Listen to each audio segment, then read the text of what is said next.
পাক আপনাকে আমাকে সর্বপ্রথম দাঁড় করিয়ে আল্লাহ 5টা প্রশ্ন করবেন। ও ভাইজানেরা, রব্বুল আলামিন আল্লাহ পাক আপনাকে আমাকে দাঁড় করিয়ে আল্লাহ 5টা প্রশ্ন করবেন। ওরে আমার বান্দা বান্দিরা, আমি আল্লাহ পাক তোমায় দুনিয়ার বুকে 70 বছর হায়াত দিয়েছিলাম, 80 বছর হায়াত দিয়েছিলাম। আমি আল্লাহ পাক তোমায় দুনিয়ার বুকে 100 বছর হায়াত দিয়েছিলাম। রাতে আরামের ঘুম দিয়েছিলাম, দিনের আলো দিয়েছিলাম। আমি আল্লাহ পাক তোমার দুনিয়ার বুকে থাকার মতো সুব্যবস্থা করে দিয়েছিলাম। আমি আল্লাহ পাক তোমায় দুনিয়ার বুকে বিপদ আপদ মুসিবত থেকে হেফাজত করেছিলাম। আমি আল্লাহ পাক তোমার রোগ বিমারকে ভালো করেছিলাম। আমি আল্লাহ পাক তোমায় দুনিয়ার বুকে তোমার রিজিকের জিম্মাদার হয়েছিলাম। জোরে বলো। বলো বলো, 70টা বছর কেমন করে কাটালে, 80টা বছর কেমন করে পার করলে, 100টা বছর কেমন করে শেষ করেছো? আমি আল্লাহকে তুমি জবাব দাও, কেমন করে পার করেছো? আমি আল্লাহকে তুমি জবাব দাও। এই প্রশ্নের জবাব আমি আপনি যত সময় না পর্যন্ত আল্লাহ পাককে দিতে না পারবো, আমি আপনি তত সময় পর্যন্ত আল্লাহ পাকের সম্মুখ হইতে পার পেতে পারবো না। দাও জবাব। আপনি কি ভাবছেন? চোখ আল্লাহ দিয়েছে, কান আল্লাহ দিয়েছে, মাথা আল্লাহ দিয়েছে, পেট আল্লাহ দিয়েছে, পা আল্লাহ দিয়েছে, আর রিজিকটা আপনার দোকান থেকে আসে, রিজিক আপনার জমি থেকে আসে, পুকুর থেকে আসে, অফিস থেকে আসে। ও বাবা, রিজিক কোথা থেকে আসে? আপনি মাগরিবের নামাজ ছেড়ে দোকান খুলে বসে আছেন মানে? ও চাচা নামাজে চলো, নামাজটা পড়ে আসি, মাগরিবের নামাজ। না রে বাবু, তুলে চা, আমি গেলে হবে, দুটো খদ্দের পালালে আর ফিরে আসবে, দোকান খুলে বসে। উনি জোহরের নামাজ ছেড়ে দিয়ে জমি দিয়ে বসে আছে, উনি মিছিল দিয়ে বসে আছে, উনি অফিস দিয়ে বসে আছে। কেন? বলছে না গেলে হবে, চাকরি মাইনে কেটে দেবে, খাবো কি, 4টে ছেলে চলবে। উনি রাজমিস্ত্রির কাজ করে, রোজা ছেড়ে বসে আছে। রোজা রাখো, বলছে রোজা রাখলে কাজ করবো কি করে? 11 মাস তো খেটে, 11 মাস খেটে 1 মাস খাটা, 1 মাস খাটবো না, 1 মাস শুধু ঘরে বসে বসে ইবাদত করবো আর খাবো। এতটুকু রোজগারও 11 মাস খেটেও হয়নি। তুমি যে রোজা ছেড়ে দিয়ে তুমি চাষবাস করছো, রোজা ছেড়ে দিয়ে রাজমিস্ত্রি করছো, তার মানে কি আল্লাহ কিয়ামতে রোজার হিসাব আল্লাহ নেবে না? তুমি এটাই ভাবছো যে তুমি খাচ্ছো বলে তোমার রিজিক আছে, এটাই মনে করো? রিজিকের মালিক কোথায় থেকে রিজিক আসে? কোথা থেকে আসে? জমি থেকে না আসমান থেকে? আল্লাহ পাক কোরআন পাকের মধ্যে আল্লাহ পাক বললেন, ওমা মিন দাআবাতিন ফিল আরদি ইল্লা আলাল্লাহি রিজকুহা। ও ভাইজানেরা, রব্বুল আলামিন আল্লাহ পাক বললেন, আসমানের নিচে জমিনের উপরে যত মাখলুকাত আছে, মখলুক আছে, প্রতিটা মাখলুকের রিজিকের জিম্মাদার আমি আল্লাহ পাক স্বয়ং নিজে নিয়েছি। জোরে বলো, একটু মহব্বতে বলুন। কে রিজিকের মালিক? ভরসা হয়, বিশ্বাস হয় শুধু মানুষের? আপনি তো 15 দিনের খাবার কিনে রেখে দিয়েছেন, 25 কেজি চাল, 10 কেজি সরিষার তেল, 10 কেজি আলু, পেঁয়াজ, রসুন, মশলা কিনে ঘরে রেখে দিয়েছেন। কেন? যদি শরীর টরীর খারাপ হয়, যদি অসুস্থ হয়, 1 সপ্তাহ যদি বাজারে না যেতে পারি, তাতেও সংসারটা যেন চলে যায়। আর আপনাদের এই গ্রামে এত গাছপালা, ওই গাছপালার মাথাতে কত পাখি পক্ষ বাসা করে আছে। তাদের পাখি বাসাগুলি যে ঘুরে ঘুরে দেখেন তো, তারা কতদিনের খাবার জোগাড় করে রেখেছে? 15 দিনের, ও বাবাজিরা 20 দিনের, কদিনের, কদিন যান যে ঘুরে দেখে আসে। এক বেলার, তার মানে তারা না খেয়ে মরে যাচ্ছে, পশু পাখি না খেয়ে মরে যাচ্ছে। আপনার গ্রামে কত কুকুর, কত ডোবা, কত মাছ, কত ব্যাঙ, কত সাপ, কত পোকামাকড়, কত কি রয়েছে, তারা কতদিনের খাবার জোগাড় করে রেখেছে, না খেয়ে মরে যাচ্ছে। আপনার গ্রামে কত কুকুর, কত বিলাই, কত ছাগল ঘুরে ফিরে বেড়াচ্ছে, তারা কতদিনের খাবার জোগাড় করে রেখেছে, না খেয়ে মরে যাচ্ছে। তাহলে আপনি দাওয়াত করে মাঝে মাঝে খাওয়া, পাড়ার কুকুরদের খবর নেন, খাওয়া হলো না হলো দিই, খেতে দিই, চ দেখি বাপ, ওই হাড়ি চালিয়ে তরকারি চালিয়ে পেরের গুলো নিয়ে কোথাও কোথাও কুকুর আছে, চ একটু খেয়ে আসি, খাওয়াই। ও তার মানে তারা 1 মাস খায়নি, না খেয়েই ঘুরছে, না খেয়েই ঘুরছে। কে কে খাওয়া? আপনার ভরসা এত কম কেন? অবলা জীব জানোয়ার গুলোকে যদি আমার আল্লাহ খাওয়াতে পারে, আমাদেরকে আল্লাহ না খেয়ে মেরে ফেলবে, শুকিয়ে শুকিয়ে মেরে ফেলবে আল্লাহ আমাদের? আপনার ভরসা এত কম কেন? আল্লাহ যখন এত বড় দায়িত্ব আপনার নিয়েছে, আপনি সেই আল্লাহকে সারাদিনে 5 টাইম একটু সেজদা করতে পারছেন না? আল্লাহ আপনার এত বড় দায়িত্ব নিয়েছে। বাবারা, দোস্তরা, বন্ধুরা, আল্লাহ নবী বলে, বাবারা তোমরা যতই লাফালাফি করো না কেন, তাতে তোমাদের রিজিকটা বাড়বেও না। ও ভাইয়ানেরা, নবী আমার বলে, যতই তোমরা অলসতা করো না কেন, তাতে তোমাদের রিজিকটাও কমবেও না।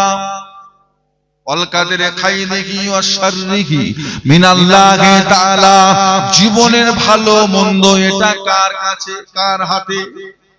কার হাতে? কতদিন আমরা বাঁচবো, কিভাবে আমরা বাঁচবো, কি আমরা খাবো না খাবো, আমাদের নসিবে কি আছে না আছে, আল্লাহ পাক সেটা দুনিয়া সৃষ্টি হবার 50,000 বছর আগে আল্লাহ আমাদের নসিব আল্লাহ পাক লিখে রেখে দিয়েছেন। আল্লাহ পাক যেটা লিখে রেখেছেন, এর থেকে কিছু বাড়বেও না কমবেও না। বিশ্বাস হয় না? যেটা আল্লাহ লিখেছেন বাড়বেও না বাড়বেও না। এই ভরসা আছে আপনার? আসরের নামাজ ছেড়ে দিয়ে খাটলে বেশি পাবে, নামাজ পড়ে গেলে মাল কমে যাবে, কথা বলো না, বাড়বেও না। এই বিশ্বাস আছে আপনাদের? এই বিশ্বাস যদি মুসলমানের থাকে, তাহলে লটারির টিকিট কারা কারা?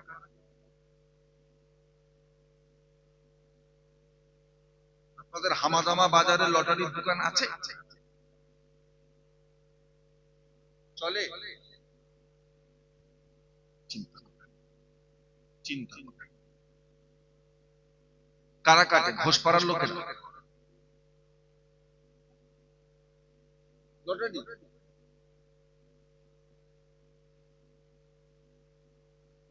ওরা কি করবে না করবে তাদের, তুমি মুসলমান হিসেবে তুমি ওর উপর ভরসা করলে কি? তুমি কি এটা মনে করো যে নসিবে যেটা আছে ওটা তো পাবোই, আর লটারির টিকিট কাটলে এক্সট্রা কিছু পাবে? তাই তাই ওটা হবে কি?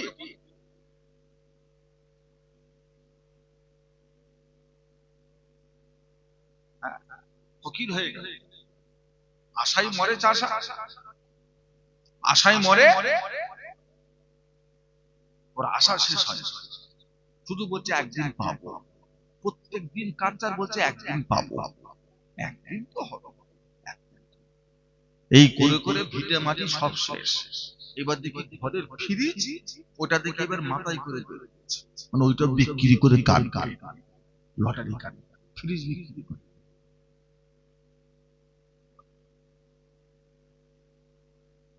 ও নসিবে যদি টাকা না লিখা থাকে সারা জীবন কেটেও পাবে। আর নসিবে যদি আমার আল্লাহ যদি লিখে রেখে দেয়, লটারি কাটলে তবে পাবে, না না কাটলেও পাবে। দুনিয়াতে হারাম রেজকও আছে, হালাল রেজকও আছে। আল্লাহ আমাদেরকে কোনটা খাওয়ার কথা বলেছে? কেউ গরুকে বেঁচে থাকে, কেউ শুয়োরকে বেঁচে থাকে, কেউ দিনে দিনে পানি খায়, কেউ দিনে দিনে মদ খায়। নেই? আমরা যেমন পানি খাই, দুনিয়ায় এমন কিছু মানুষ আছে ওরা পানি খায় না, সারাদিন কি খাচ্ছে? মদ খাচ্ছে।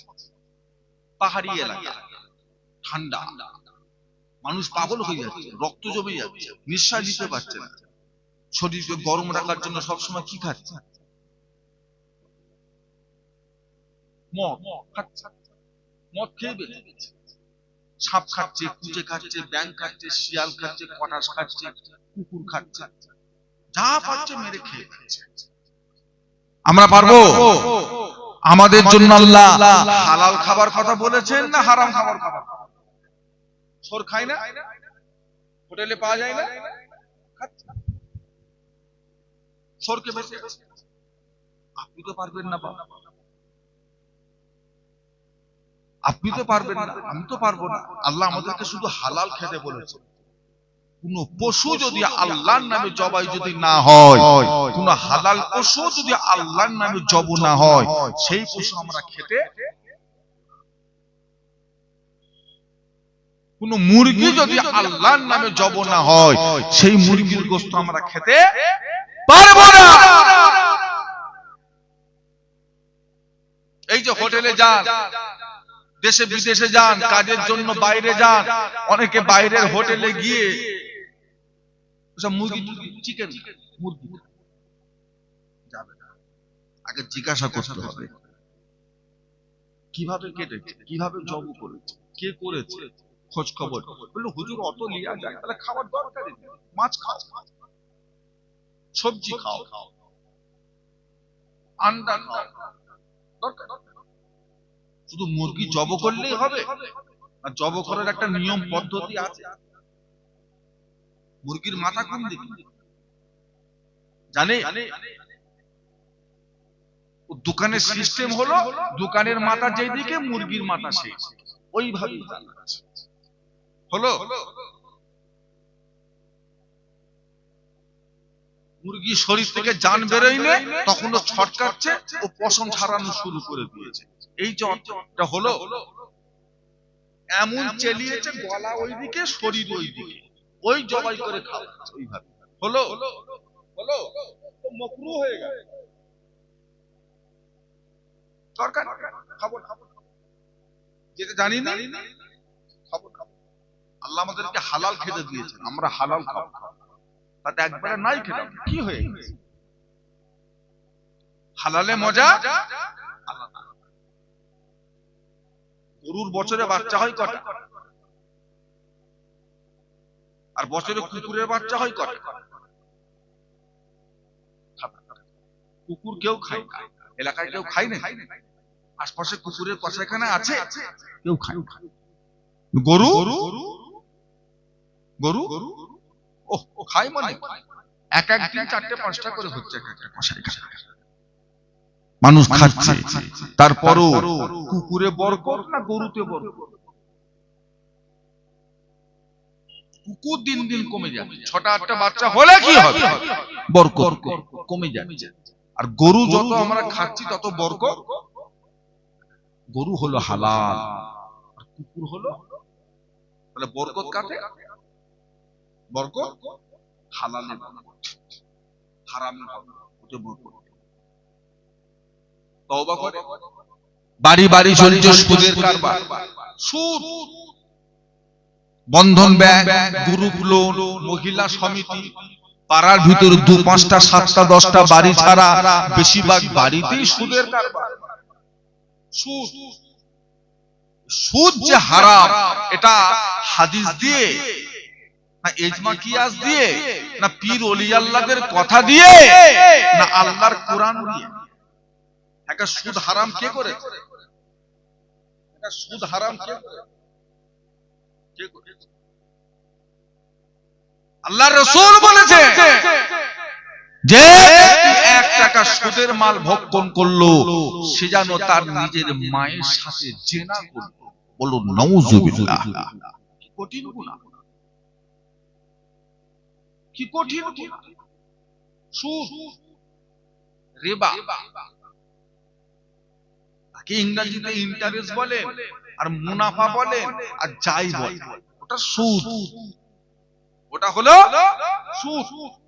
বন্ধুকে 10,000 টাকা ধার দিয়ে 200 টাকা সুদ নিলে বেশি, ব্যাংকে 10,000 টাকা রেখে 12,000 টাকা পেলে এটা কি 2,000 টা কি সুদ?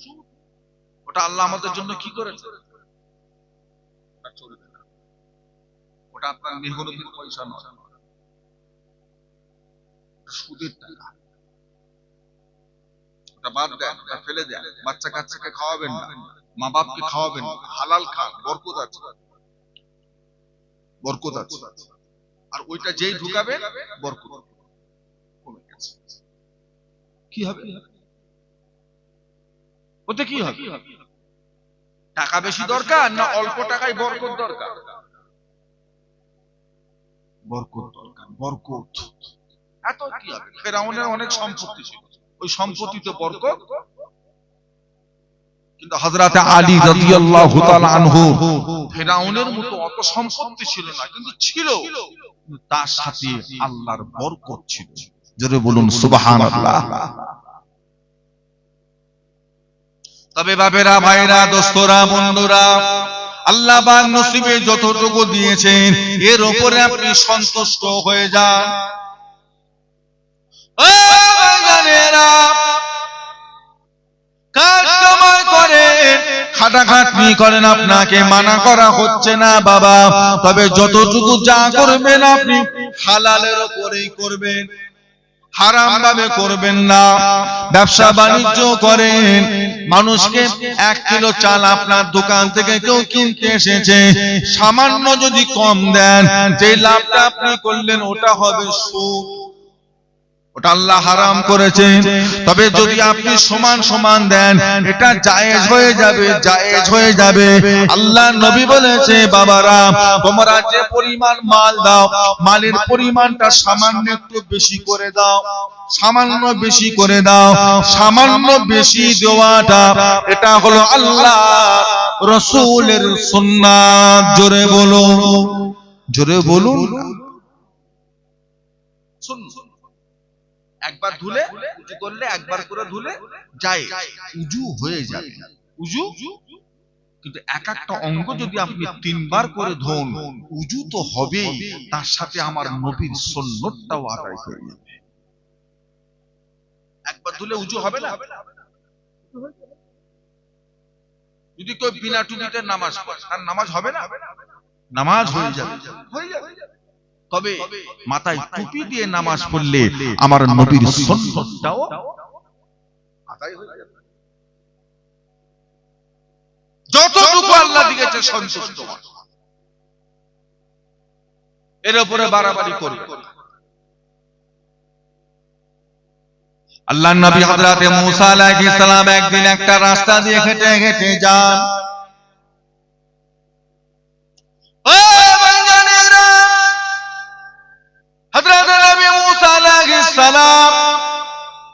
কিছু রাস্তা যাওয়ার পরে তিনি দেখতে পেলেন একজনা মানুষ কোমর পর্যন্ত মাটির ভেতর ঢুকিয়ে দিয়ে বসে আছে। আল্লাহর নবী হযরত মুসা আলাইহিস সালাম তার সামনে দাঁড়িয়ে গেলেন। কি খবর বাবা? এত গরম, এত রোদের তাপে তুমি এই বালুর উপরে এইভাবে কোমর পর্যন্ত মাটির ভেতর ঢুকিয়ে রেখেছো বাবা, এতে কি তোমার কষ্ট হয় না? এইভাবে থাকার কারণটা কি? ওই মানুষটা জবাব দিলেন, ও হযরত নবী মুসা আলাইহিস সালাম, হুজুর আমি বড় গরিব মানুষ, আমি বড় অসহায় মানুষ, হুজুর আমার ঘর বাড়ি কিছুই নাই, থাকার মতো আমার কোনো ঘর নাই, এমনকি সামান্য এতটুকু কাপড়ও নাই যেই কাপড়টা দিয়ে আমি আমার লজ্জার স্থানটা ঢাকা দেব, অতটুকু কাপড়ও আমার নাই। সেই জন্য হুজুর আমি আমার লজ্জার স্থানটা চাপা দেওয়ার জন্য কোমর পর্যন্ত মাটি খুঁড়ে এই কোমর পর্যন্ত মাটির ভেতর ঢুকিয়ে দিয়ে গোপন করে বসে আছি। ও নবী মুসা, আমি জানি আপনি আল্লাহর নবী, আপনি আল্লাহর রাসূল, এটা আমি জানি। আপনি আল্লাহর সঙ্গে সরাসরি কথা বলেন, আল্লাহ পাক আপনার দোয়াকে ফিরিয়ে দেন না। আপনি একটু যান, আমার হয়ে আল্লাহর কাছে একটু দোয়া চান, আল্লাহ পাক যেন আমায় কিছু মাল সম্পদ দেয়, আমার অভাব আল্লাহ যেন দূর করে দেয়। এত গরিবী ভাবে থাকা সম্ভব নয়, আল্লাহ পাক যেন আমায় কিছু টাকা পয়সা দেন, এই দোয়াটা আপনি আমার জন্য করুন। এত অভাবের সঙ্গে দুনিয়াদারি করা সম্ভব নয়। কত গরিব মানুষ চিন্তা করে, নিজের কাপড় একটা নেই যে কাপড়টা দিয়ে নিজের শরীরটাকে একটু ঢাকে, এই মাটির ভিতর ঢুকিয়ে বসে। ও বাবা, আপনি শুনে অবাক হচ্ছে, ও এত গরিব, নবী মুসা উম্মত এত গরিব। নবী মুসা আলাইহিস সালামের উম্মত শুধু এত গরিব নয়, এই রকম গরিব উম্মত আমার নবী ছিল না? আমার নবী ছিল না? ছিল না? আমার নবী সাহাবাদের মধ্যে এরকম গরিব মানুষ ছিল। ফজরের নামাজ মদিনার মসজিদ নববী শরীফে পড়তেন, আর সালাম ফিরিয়ে দোয়া মুনাজাত না করে একদিন গেছে, দুদিন গেছে, 3 দিন গেছে, ও বাবা রোজের পালাচ্ছে, রোজের চলে যায়। একদিন আল্লাহ রাসূল বললেন, কি ব্যাপার তালহা? সাহাবার নাম ছিল হযরতে তালহা। কি ব্যাপার, ফজরের নামাজ পড়ো, দোয়া না করে চলে যাও কেন? মুনাজাত করো না, দোয়া করো না, চলে যাও কেন? আমি রাসূলুল্লাহ সাল্লাল্লাহু আলাইহি ওয়াসাল্লাম তোমার কিছু হক মেরেছি? আমি রাসূলুল্লাহ সাল্লাল্লাহু আলাইহি ওয়াসাল্লাম তোমার সাথে কিছু খারাপ ব্যবহার করেছি? প্রত্যেকদিন পালাও কেন ফজর করে, দোয়া না করে? আল্লাহর নবী সাহাবী হযরতে তালহা রাদিয়াল্লাহু তাআলা আনহু জবাব দিয়েছিলেন, ইয়া রাসূলুল্লাহ, ইয়া হাবিবাল্লাহ, আমি তালহা ফজরের নামাজ পড়ে কেন চলে যাই, তার যথেষ্ট কারণ আছে।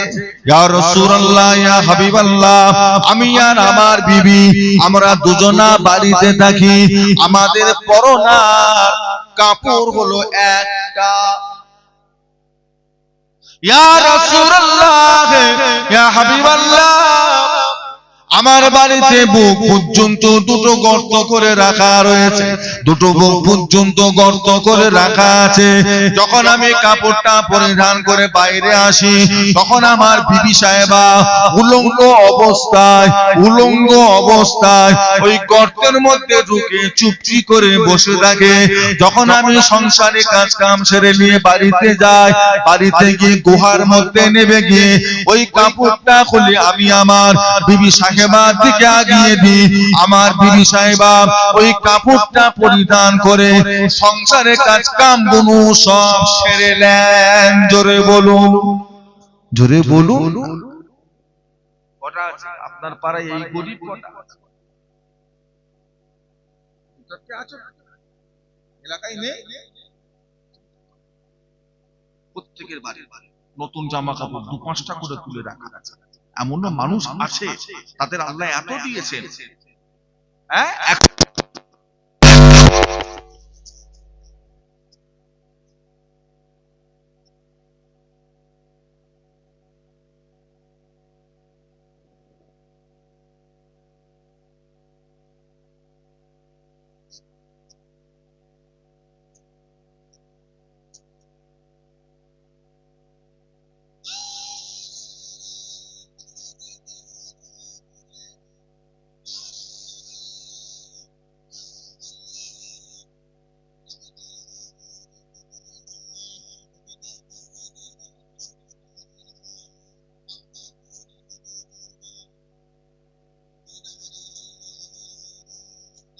পিছনে ফজরের নামাজটা পড়ে সালাম ফিরিয়ে বাড়ি চলে যায়, যদি আমি আপনার সাথে বসে বসে দোয়া মুনাজাত করি, জিকির ফিকির করি, ওজিফা যদি আমল করতে থাকি, বেলা উঠে যাবে।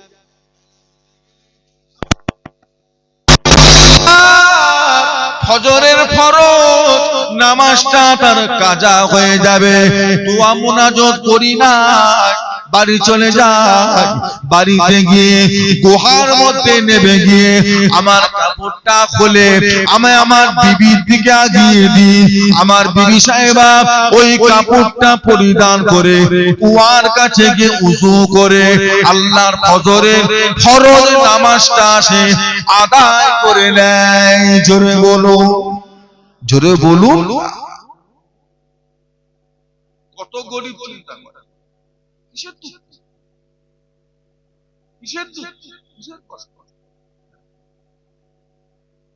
আল্লাহ নবী দোয়া চাইতেন, আল্লাহুম্মা আইনি মিসকিনা ওয়া আমিতনি মিসকিনা ওয়া সুরনি ফি জুমরাতুল মাসাকিনা ইয়াউমাল কিয়ামা।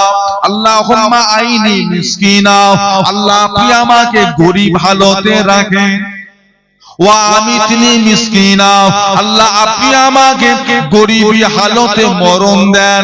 ওয়াসুরনি ফি জুমরাতুল মাসাকিনা ইয়াউমাল কিয়ামা, আল্লাহ আপনি আমাকে কিয়ামতের দিনে গরিবদের সাথে হাসর করাবেন। ও ভাইজানেরা, আম্মা জান হযরত আয়েশা সিদ্দিকা রাদিয়াল্লাহু তাআলা আনহা আল্লাহ নবীকে জিজ্ঞাসা, ইয়া রাসূলুল্লাহ হাবিবাল্লাহ, গরিবের সাথে মরণ, গরিবী হালতে কেন থাকতে চান? কিয়ামতের ময়দানে গরিবের সঙ্গে কেন দাঁড়াতে চান? আল্লাহ নবী বলে, বিবি আয়েশা জানো না, আল্লাহ পাক একটা ধনী বান্দা থেকে একটা গরিব বান্দাকে আল্লাহর দয়া জান্নাত আল্লাহ 500 বছর আগে ঢুকিয়ে দেবেন। জোরে বলুন, জোরে বলুন। গরিব করেছে, দায়িত্ব কম দিয়েছে। এই রোজার মাস আসছে, যে কটা পাড়ার বড় লোক আছে, ধনী লোক আছে, পয়সাওয়ালা লোক আছে, তাদের প্রত্যেকের উপর আল্লাহ ফরজ করে দিয়েছেন রোজার মাসে তাদের 40 ভাগের 1 ভাগ আল্লাহর রাস্তায় দান হবে না? 40 ভাগে, তার মানে কত হলো? 100 টাকায় কত হলো? 2.5 টাকা। 40 ভাগের 1 ভাগ হলে 100 টাকা, 2.5 টাকা। 1000-এ 25 টাকা, 1 লক্ষে 2,500, 1 কোটিতে 2.5 লক্ষ আল্লাহর রাস্তায় এমনি দিতেই হবে খরচ। সে তুমি এমনি দান করো না, পাড়ার লোককে তোমার দান, তোমার টাকা থেকে কিছু দাও না দাও ও পরে তোমার ব্যক্তিগত ব্যাপার, কিন্তু এটা তোমাকে 40 ভাগের 1 ভাগ যদি তুমি আল্লাহর রাস্তায় দান যদি না করে ওই সম্পদ যদি তোমার টাকার সাথে রেখে দাও, তোমার সম্পূর্ণ টাকাটা আল্লাহ তোমার জন্য আল্লাহ হারাম করে দিয়েছে।